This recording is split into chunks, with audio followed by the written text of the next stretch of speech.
My wife cheated with her boss, and we're now embroiled in a bitter legal battle over $500, $0 in stolen inheritance in our family home. She swears she's innocent, but the evidence says otherwise. I never thought I'd find myself in a situation like this, honestly. It all started with what seemed like small cracks in the surface, little things I ignored at first. My wife had always been a bit of a diva, demanding and bitchy, but I loved her. We'd been together for 8 years, building a life, a family, and a future, or so I thought. The first sign that something was off came about 6 months ago. Started working late more often. She'd come home with that tired, annoyed look on her face, and her excuses were always the same. Just a big project, or my boss is pushing me hard. She'd brush off my questions, tell me I was paranoid, that she loved me and was just stressed.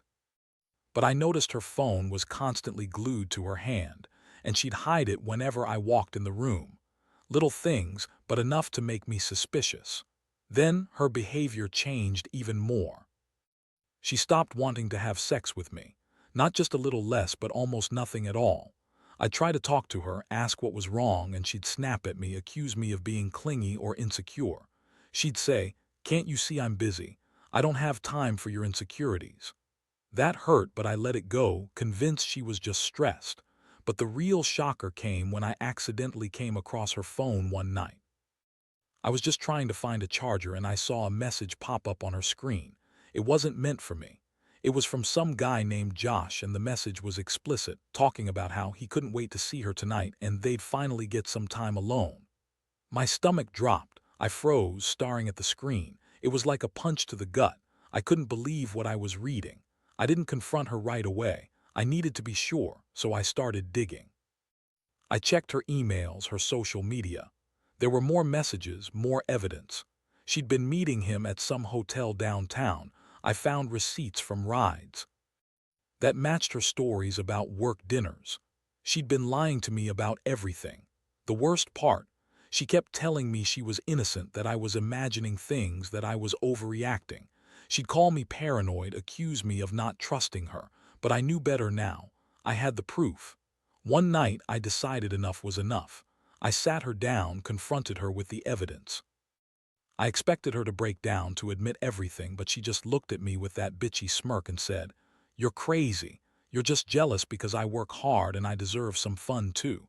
You're insecure and you're ruining everything." Her words cut deep. She everything, even when I threw the messages in her face. It was like talking to a wall. That moment was a turning point. I felt a mix of rage, heartbreak, and betrayal. It was as if my entire world was crashing down around me. I dedicated myself to making this marriage work, and now I was faced with the reality that she'd been cheating on me with her boss, her own boss, for God's sake. I couldn't believe I'd been so blind. I spent the next few days in a haze, trying to process it all. The betrayal wasn't just about the affair. It was about the lies, the deception, the fact that she'd been cheating behind my back for months and lying every step of the way. I felt humiliated, angry, and deeply hurt. I kept replaying everything in my head, wondering how I missed all the signs, how she could look me in the eye and lie so convincingly. And yet, amid the chaos, a thought started forming. This wasn't just about her cheating. It was about money, too. I had recently inherited a significant amount, around $500,000 from my grandfather. We'd been planning to invest it, buy a house, maybe start a business. But now I had to question everything. Did she know about the inheritance? Was she planning to take some of it? Or worse, had she already taken some? The more I thought about it, the clearer it became that I couldn't just let her get away with this. I needed to find out what was really going on, who she'd been talking to, what her plans were, and whether she'd been planning to take the inheritance. I started gathering evidence, talking to lawyers, and preparing for what was going to be a long fight. This is where I am now, at the edge of a war I never wanted to fight. My marriage is shattered, my trust broken, and I'm trying to figure out the next move. But one thing for sure, I won't let her get away with it. Not without a fight. After that confrontation, everything changed. I couldn't sleep, couldn't focus. My mind kept circling around her lies, the affair, the money, everything that had been hidden from me. I started digging deeper, going through her phone, her emails, her bank accounts. It was like peeling back layers of a rotten onion, each layer revealing more betrayal. One night, I found a series of emails between and her boss, David. They weren't just casual exchanges. They were filled with flirtation, plans to meet up after hours, and even talk about how they could finally be free once she got what she wanted. The emails were dated just weeks before I found the messages on her phone. It was clear she'd been planning something, maybe even for a while.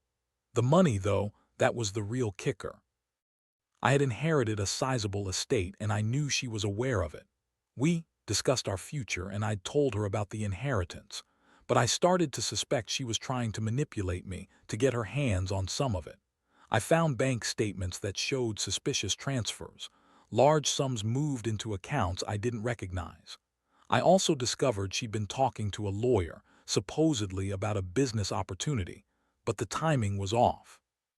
I decided I needed to know what she knew about the inheritance. I hired a private investigator to look into her financial activities and her communications. The results confirmed my fears. She'd been planning to get her hands on some of the inheritance, possibly to run away or start anew with David. The fact that she was willing to betray me over money, over a man, made my stomach churn. I also learned that she'd been secretly meeting with her boss at that hotel, even after I confronted her. The evidence was overwhelming. I was furious, at her, at myself for not seeing it sooner, and at the whole situation. I felt betrayed, not just as her husband but as a man who had trusted his wife completely. I couldn't believe she'd been lying to my face for so long. One particular night I decided I had to confront her again, this time with everything I'd uncovered. I found her in our bedroom, scrolling through her phone, her usual bitchy smirk on her face. I threw the evidence on the bed and looked at her coldly. "Tell me the truth," I said. "Are you planning to take the inheritance? Are you cheating on me with David? Because I've got the proof now." Her face twitched, caught off guard but still managing to act defiant. She sat there, silent for a long moment, then finally spat out, "You're crazy, all of this is just your paranoia. You're jealous, insecure, and you're trying to ruin me because you're afraid of losing me." I shook my head. "No, I've got the bank statements, the emails, the receipts. I know about the meetings, the transfers. I know about David. And I know you've been lying to me from the start." Her eyes flashed with anger and defiance. "You're overreacting. You're just trying to control me. I love you, but I won't be accused of something I didn't do." The thing about betrayal is it hits you in waves. First, there's shock. Then anger, then sadness. I felt all of it at once. I started to realize that my marriage, the life I thought we had, was built on lies. I wondered how much of what we'd shared was real and how much was just a facade she'd been hiding. I felt betrayed in every possible way, emotionally, financially, and physically. In that moment, I knew I had a choice.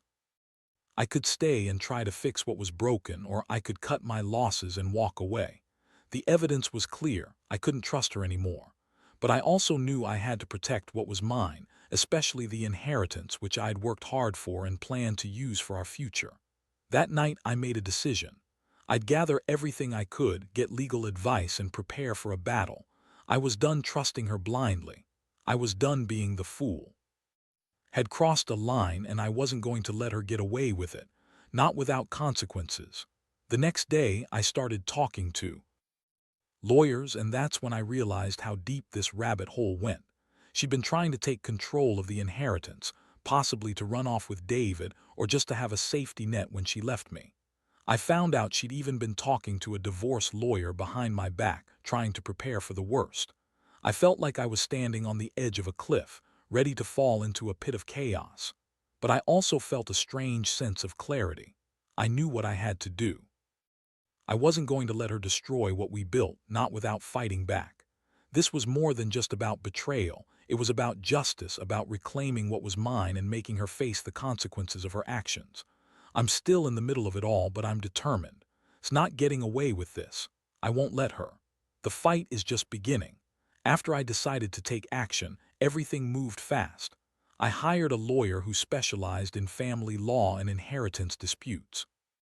We sat down, went over all the evidence I had collected, and formulated a plan. The first step was to freeze any accounts or assets she might try to move or hide.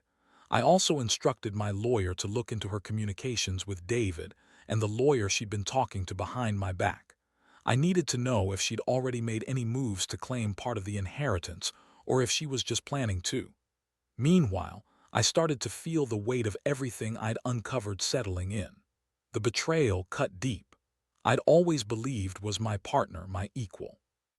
But now I saw her as someone who'd been scheming behind my back, trying to manipulate her way into my money and possibly escape with another man. The thought made my stomach churn. I was furious and heartbroken all at once. One day, I found myself digging through our joint bank statements, trying to piece together her financial activities. That's when I discovered she'd transferred a sizable amount, about $150, $0, into an account she had set up in her own name. The timing was suspicious. She'd been doing it right after I confronted her the second time, right after I handed her the evidence. It was obvious she was trying to hide her tracks, trying to move the money so I couldn't get my hands on it. I felt a surge of anger but also a strange sense of relief. I was finally getting a clear picture of her plans. She planned this for months, I realized. All the signs, the late nights, the secret meetings, the lying. It all fit together now. She wasn't just cheating on me, she was actively plotting to take what was mine.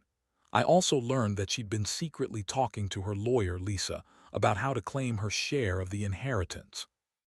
I managed to get a copy of some of their emails. They discussed ways to protect her interests, and Lisa even suggested she could file for a legal separation to make sure she'd get a portion of the estate. That was the final straw. She wasn't just cheating, she was planning to steal from me. I decided I had to confront her again, but this time with even more evidence. I sat her down in the living room, laid everything out, from the emails, the bank transfers, to the receipts from her hotel meetings. Her face twisted into a sneer. She looked at me with contempt like I was some kind of fool.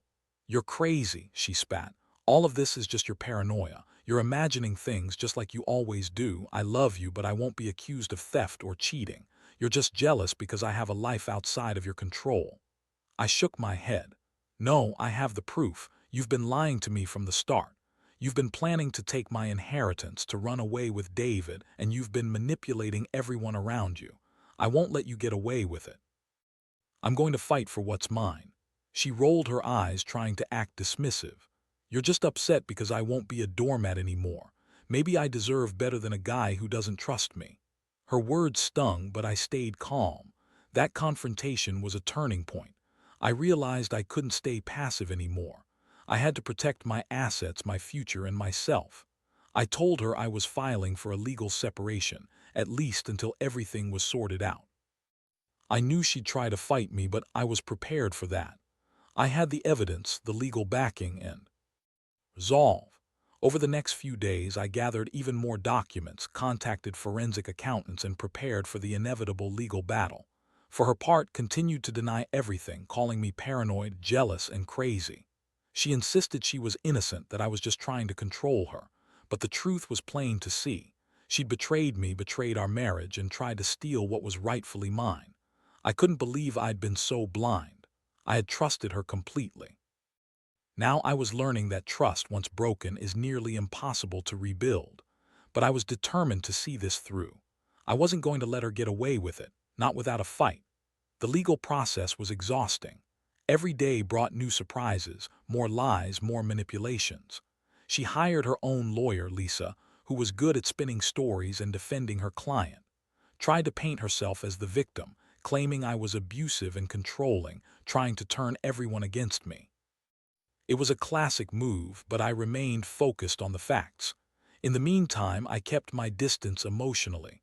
I knew I couldn't trust her anymore, and that hurt more than I expected. I'd loved her once, but now I saw her for what she truly was, someone willing to betray everything, including her own integrity, for money and a man. I was hurt, yes, but more than that, I was angry.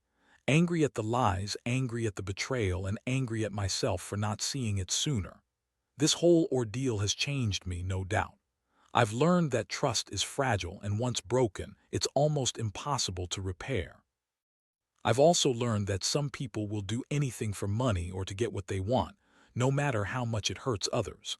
I'm not sure how this will end, but I know I'm not backing down. This fight is far from over.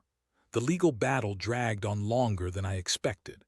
Every day felt like a new assault, more lies, more manipulations, more attempts to turn the tide in her favor. She kept insisting she was innocent, that I was just paranoid and jealous, that she loved me and had no intention of stealing anything. But I had the evidence, and I wasn't about to let her spin her way out of this. By then, I'd hired a forensic accountant to dig into her financials.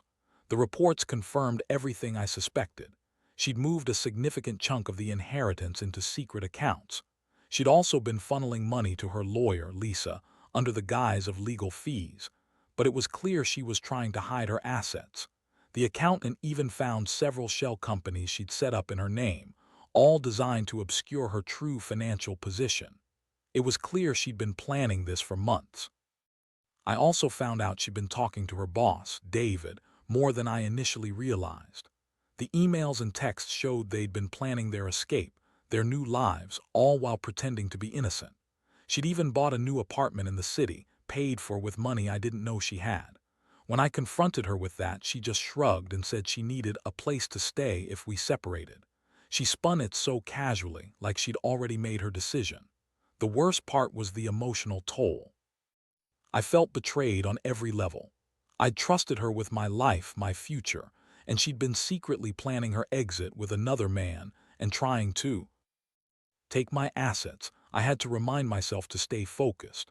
This wasn't just about anger, it was about protecting what was mine, what I'd worked hard for. One night I sat her down again. This time I brought every piece of evidence I had. I wanted her to see the extent of my findings. Her face was a mask of defiance, but I could see her eyes flickering with something else: fear, guilt, maybe even realization that she was losing her grip. I said, voice steady but icy, "I know everything. I know about the accounts, the transfers, the shell companies, the hotel meetings. You've been lying from the start. You planned this, didn't you? You were trying to take my inheritance, run off with David, and leave me with nothing." She looked at me, her lips curling into that bitchy smirk. "You're overreacting. You always jump to conclusions. You're just jealous because I'm successful and you're not." Her words were meant to hurt, but I was beyond feeling hurt at that point. I was furious. "You're not the woman I married," I told her. "You've been manipulating everyone, including me. I don't know who you are anymore." I knew I had to act fast. I was preparing to file for full legal custody of the inheritance, freeze her accounts, and get a court order to prevent her from selling or hiding any more assets. In the days that followed, I also uncovered more about her plans. She'd been talking about starting fresh, as she put it, with David, moving out of the house, leaving everything behind. She'd even set aside a small emergency fund, supposedly for her own safety, but I knew it was part of her escape plan. I started to realize she'd been planning her exit for months, all while pretending to be a loving wife. Meanwhile, she kept up her act, acting innocent, claiming I was paranoid, accusing me of trying to control her. But I had enough now. I had the evidence and I was ready to fight legally. I couldn't let her get away with this, not after everything. I was determined to protect my rights and my inheritance, which was supposed to be our future, not her personal stash. One of the hardest parts was seeing her try to manipulate everyone around her. She told her friends I was abusive, that I was controlling, that I was the one ruining our marriage. I knew her game. She was trying to sway people, trying to paint herself as the victim, but I had nothing to hide. I stayed quiet, letting the evidence speak for itself. The legal process was stressful. I had to prepare affidavits, gather more documents, and face her lawyers in court. She hired a high-powered attorney, Lisa, who was good at twisting facts and spinning stories. But I was prepared. I knew the truth, and I was determined to see it through. Throughout it all, I felt a strange mixture of rage, sadness, and resolve. Rage at her betrayal, sadness for the marriage we lost, and resolve to fight for what was rightfully mine. I kept reminding myself that I deserved better, deserved honesty, loyalty, and respect. Had thrown all that away for a quick escape and some money. I also started to think about the bigger picture. How many other marriages are destroyed by greed, betrayal, and lies? How often do people think they can get away with it? It's made me more cautious, more wary, but it's also made me stronger. I won't let her win this. I'll see her face the consequences of her actions, and I'll rebuild my life, no matter how bitter this journey gets. Sometimes I wonder if she truly believed her lies or if she just didn't care. Either way, I know I'll never trust her again, not fully, and I'll make sure she pays for what she's done. This fight isn't over, but I'm not backing down. Not now. Not ever. The court hearings came and went in a blur of legal jargon and tense stares. Lawyer Lisa tried to spin her version of events, claiming I was paranoid, that was a victim of my controlling behavior, that she was just trying to protect her interests after years of hardship. But I had the evidence, and it was clear. The judge saw through her lies, or at least I hoped so. The court ordered a freeze on all her accounts, and the forensic accountant confirmed she'd moved more than $200, $0 into various shell companies and offshore accounts. That was just the tip of the iceberg. I was awarded temporary custody of the inheritance funds, pending a full audit. Was furious. Throwing tantrums, screaming about her innocence, about how I was ruining everything. But I stayed calm. I knew the truth, and I knew I had to keep my head. She kept trying to manipulate everyone, her friends, the court, even our neighbors. She'd call me abusive, controlling, and accuse me of trying to destroy her. I didn't bother responding anymore. I knew she was trying to paint a picture of herself as the victim, but I had the evidence to counter every lie. Meanwhile, I started to rebuild my life. I hired a financial advisor to help me secure the inheritance and protect it from any future claims. I also began to look into divorce proceedings. I didn't want to be married to someone who'd betray me so completely. The thought of sharing any part of my future with now made me sick. One night, I found her in the guest room, packing a small bag. She looked at me with that bitchy smirk, trying to act like she was the innocent victim. "You think you're so smart," she sneered, "but you're just a jealous, insecure man who can't handle a woman with ambition." I looked at her coldly. "You're leaving," I said. "You've lied, manipulated, and betrayed everything we had. I won't have you dragging me down anymore. You're not getting any more of my money, and I won't let you ruin what's left of my life." She rolled her eyes, trying to act like I was overreacting. "Whatever, you're just bitter because I don't want to be stuck in this dead-end marriage. I deserve better." That was the moment I realized she was never going to change. She'd been planning her escape for months, maybe years, and I was just a pawn in her game. I told her she'd have to leave. I wasn't going to let her stay and continue to manipulate me, or worse, try to take more money. The next day she left. She took her clothes, some jewelry, and her phone. No apology, no remorse. Just a sneer and a parting shot about how I'd regret losing her. I watched her go, feeling a mixture of relief and emptiness. I knew I'd won the legal battle, but the emotional damage was still there. I was exhausted, drained, but also relieved that I could finally start healing. The aftermath was a whirlwind. I had to deal with the fallout, calling the bank, changing passwords, making sure she couldn't access any more of my money. I also had to face the reality of rebuilding my life alone. It wasn't easy. There were nights I lay awake wondering if I'd ever trust anyone again, if I'd ever feel safe in my own home. But I knew I had to move forward. I also learned some harsh lessons. Never ignore the small signs of betrayal. Always protect your assets and your heart. Trust is fragile, and once broken, it's incredibly hard to repair. I realize that sometimes the person you love most can be the one who hurts you the deepest. And that revenge isn't about petty payback. It's about protecting what's yours and making sure justice is served. Looking back, I don't regret fighting for what's rightfully mine. Sure, it's been painful, humiliating even, but I've come out stronger. I've learned to trust my instincts, to be more cautious, and most importantly, to value myself enough not to accept betrayal. Gone now, and as much as it hurts, I know I'll be okay. I'll rebuild, I'll move on. And I'll make sure that next time I see the signs before it's too late. And to anyone reading this who's going through something similar, trust your gut. Don't ignore the red flags.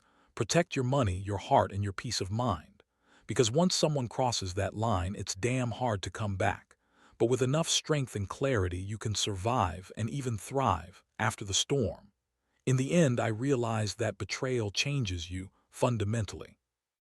It's like a scar that never fully heals, but over time it becomes a part of who you are. I've learned the hard way that trust, once broken, is nearly impossible to rebuild, and that some people are willing to destroy everything for their own selfish gain. That lesson hit me hard, but it also made me stronger. Now I'm slowly putting the pieces of my life back together. I've sold the house, moved into a new place, and started focusing on myself, my health, my career, and my future. The inheritance is safe, legally protected, and I've learned to be more cautious about who I let into my life.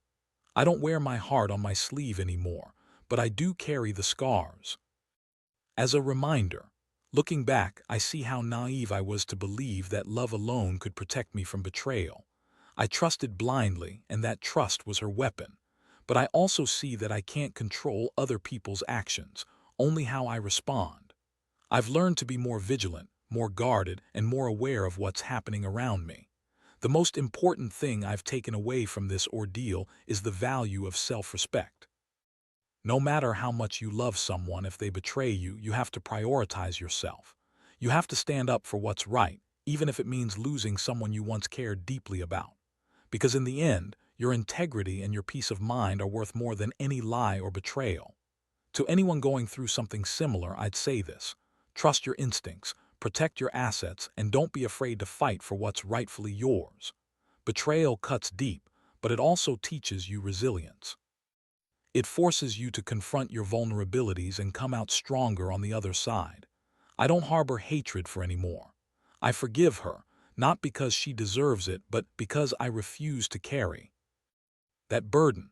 I've learned that forgiveness is for myself, to free me from the chains of bitterness. What matters now is moving forward, building a life based on honesty, integrity, and self-love. This chapter of my life is finally closing. I've faced the worst and I've survived. The scars will always remind me of what I went through, but they also serve as proof that I can endure anything. I'll never forget what happened, but I refuse to let it define me. Instead, I'll use it as fuel to become a better, wiser man.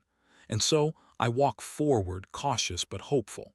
Because no matter how dark the betrayal, there's always a new dawn waiting.